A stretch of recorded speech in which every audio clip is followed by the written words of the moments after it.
Today at ShopDAP.com, we're at Carolina Motorsports Park.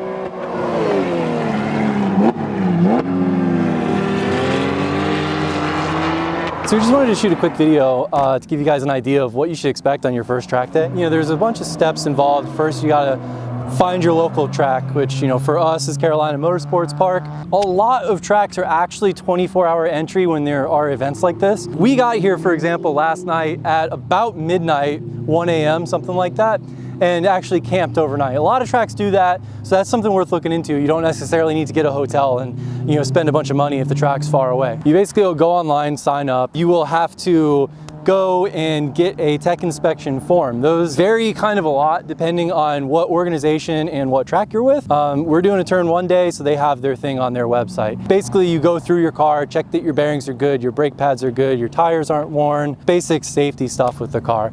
So you need a helmet that's in spec. They will give you that on the tech inspection form. If you don't have one, you don't necessarily need to run out and buy one. Most tracks will rent helmets to you. Definitely check before you go there. They do rent helmets, and you know, you can arrange it that way. So first thing you do when you get here is usually you'll sign in at the registration desk in the front. They'll get you to sign your waivers, everything like that, give you a wristband if you're a driver or if you're just spectating. They're gonna ask you your experience level. If it's your first time, you'll get put in the novice group and you come in, there's a driver's meeting. You go to that, it's usually pretty early. It's like 7:30, something like that most times. They'll pair you up with an instructor, and the instructor will kind of give you basics of what you should be doing out here. It kind of cater to all levels of experience. So if you've never been on a racetrack or if you've been on here a million times, they can help you out. Big thing that you want to do after you get through registration is get your area where you're going to be pitting set up. If you're going to be under a tree, if you got a tent, set that stuff up, empty all the like random junk out of your car. Like,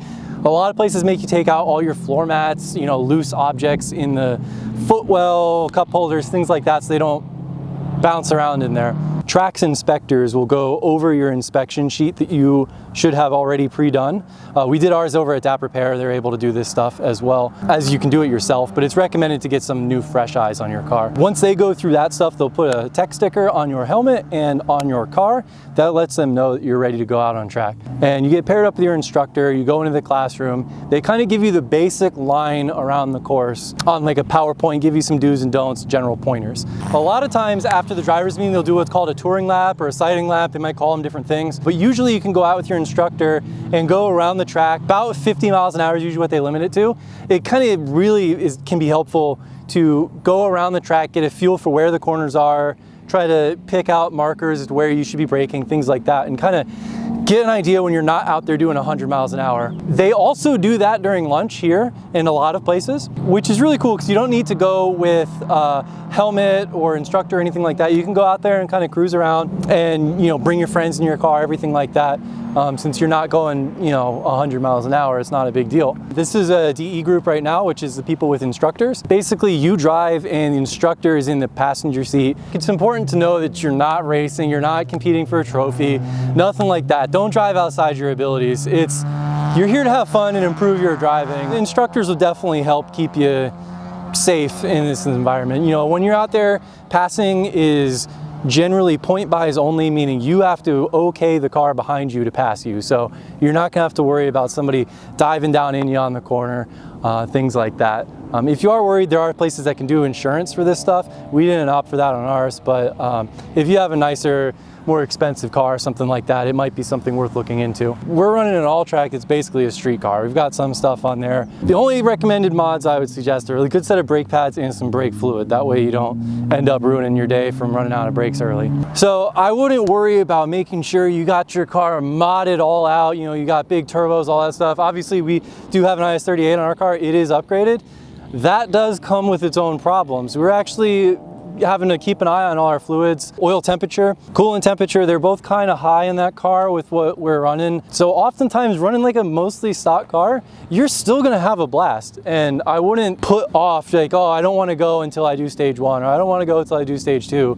Go out there, have fun. Some things to bring that we'd recommend, usually like an easy up, a lot of water. It's hot in the car, it's a lot more work than you think you're doing. Lots of water, bring some sunblock, things like that. You know, tire pressure gauge is generally good, check your oil, things like that. But one thing I will say that is really nice about these track days is everyone is super helpful. If you have questions, don't be afraid to ask anyone. Nobody's gonna make you feel stupid. Nobody's gonna make fun of you or anything for that. They'll usually have people who have tools who've done this more before, you know, if it's your first time, if you need a torque wrench or tire pressure gauge, something like that. Don't be afraid to ask. Everyone here's, you know, here for the same reason you are. They're here to have fun. Definitely do brake pads and fluid like I recommend. You'll have a great time. You don't need to be worrying about the fastest car, who passes you. You go out there, I bet you'll get passed by a Miata your first time. Don't feel bad. You'll never know what you'll see out here. They'll sometimes be McLarens or Porsches or Corollas. Other thing to keep in mind is you can bring friends with you. They usually can't ride in the car with you, but if they want to come hang out, watch, it's usually free to spectate at basically everyone I've ever been to. And there's usually food at the track, so you don't need to bring a crazy amount of stuff to come and have fun. You can just bring your bare essentials. Okay, now leave. Just wanted to give you an idea of what you should expect at your first track day, and you know, it does vary, like I said, event to event, track to track, but they all kind of maintain the similar format. The big takeaway is don't push yourself outside your comfort zone.